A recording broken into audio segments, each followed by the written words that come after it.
But this time, make everyone forget who Peter Parker is. Make everyone forget me. No, it would be as though you never existed. Thank you, thank you, thank you, thank you. Oh my God, you're bleeding. I'm fine. I'm okay. No, You sure? I'm fine. I promise. It's okay. I'm gonna come and find you, and I'll explain everything. I'll come find you, okay? Wait, tell me when you see me again.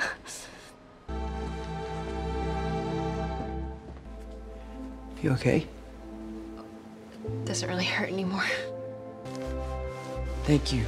Hello Brovers, kali ini kita akan bahas tentang Marvel lagi cuy. Dari kemarin bahasannya tuh Monsterverse mulu gitu ya. Nah sekarang kita masuk ke dunia Marvel lagi nih, dimana ada berita terbaru soal Spider-Man 4 versi Tom Holland. Tanpa berlama-lama lagi, Ikuzo, welcome back to Clip on X Breakdown.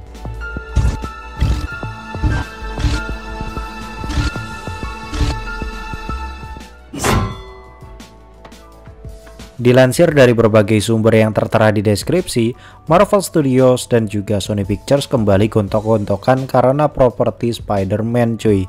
Ya, mereka kali ini beda pendapat lagi cuy, dan akhirnya menemukan jalan tengahnya. Tapi gua jelasin dari kedua belah pihak dulu nih ya.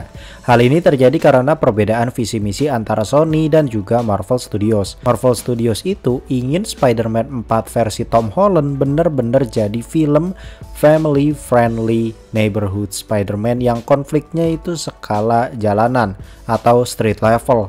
Sedangkan Sony menginginkan Spider-Man 4 Tom Holland kembali mengangkat tema multiverse. Di sini gua nggak berpihak kepada salah satu, tapi gua akan memberitahu kalian kedua sudut pandang perusahaan ini. Pertama, dari Marvel Studios. Kenapa mereka ingin street level? Karena Peter Parker MCU harus merasakan pahitnya hidup dulu cuy, seperti dua kakaknya, yaitu Andrew dan juga Tobey. Sejauh ini, Peter versi MCU terlalu termanjakan dengan teknologi. Apa-apa dibantu Tony, apa-apa dibantu Stark Industries. Pokoknya banyak segala macam yang didanain lah gitu kan intinya. Hidupnya tuh enak banget gitu dan lain sebagainya. Sampai di saat terpuruknya pun di No Way Home, dia masih dapat keistimewaan dari Stark Industries berupa fasilitas apartemen Happy dan berbagai macam keistimewaan lainnya dari Stark Industries. Untuk itu, pihak Marvel Studios membuat ending Spider-Man No Way Home seperti rebooting cuy, dimana semua orang tidak mengenal Peter Parker hingga seluruh datanya hilang, seolah data Peter Parker itu tidak exist di MCU. Itu jelas menjadi kesempatan emas bagi MCU untuk mengangkat Peter Parker yang akurat seperti di komiknya.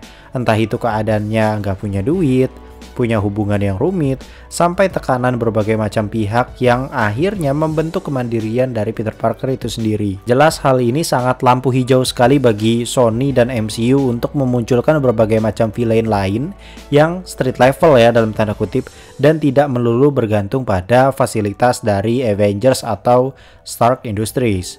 Kandidat villainnya sih memang kuat diduga adalah Kingpin ya, cuman kita nggak tahu karena kan Kingpin ini masih belum jelas gitu ya, apakah dia bakal terselesaikan di Daredevil Born Again atau enggak. Tapi intinya kandidat villain yang paling tingginya itu adalah Kingpin. Dan tentunya karena ini kan katanya dari pihak Marvel Studios itu pengennya street level superhero, tentunya action scene-nya itu pasti jadi highlight utama. Karena ya film superhero street level, dan tentunya itu kan bakal mengangkat sisi gelap kota New York gitu ya cuy.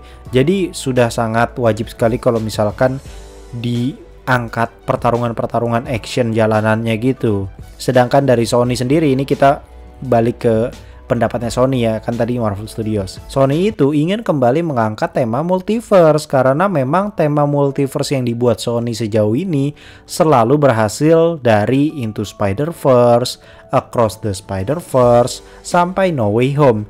Itu semua mendatangkan cuan yang sangat besar sekali untuk Sony. Dan ya kita harus realistis juga, jika memang sudah pasti menghasilkan ya kenapa tidak? Ya nggak sih? Gue yakin lu kalau jadi Sony pun lu bakal kekeh gitu pengennya multiverse karena ya duit cuy. Apalagi Sony itu sudah membuat rangkaian multiverse-nya sendiri dengan melibatkan berbagai macam karakter seperti Morbius, Venom, Madam Web, hingga Kraven the Hunter. Hal ini sudah jelas sekali gitu ya menjadi build up bagi Sony untuk membuat kelompok villain yang akan mempunyai tujuan untuk menghajar Spider-Man atau membunuh Spider-Man. Terlebih lagi, tag team 3 Spider-Man ini sudah terjadi di No Way Home.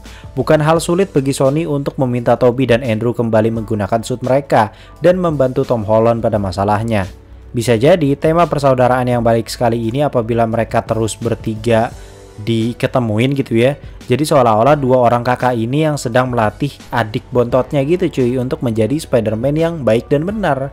Nah, sekarang mereka berdua ini saling keras dengan pendapat mereka gitu cuy. Akhirnya diambillah jalan tengah, yaitu Spider-Man 4 akan bertemakan street level multiverse, di mana mereka akan menggabungkan tema street level layaknya Daredevil, Echo, dan film-film atau seri-series superhero yang street level lainnya dengan tema atau elemen multiverse. Maka dari itu ini menjadi keraguan bagi para fans. Gimana caranya mereka menggabungkan street level dengan multiverse?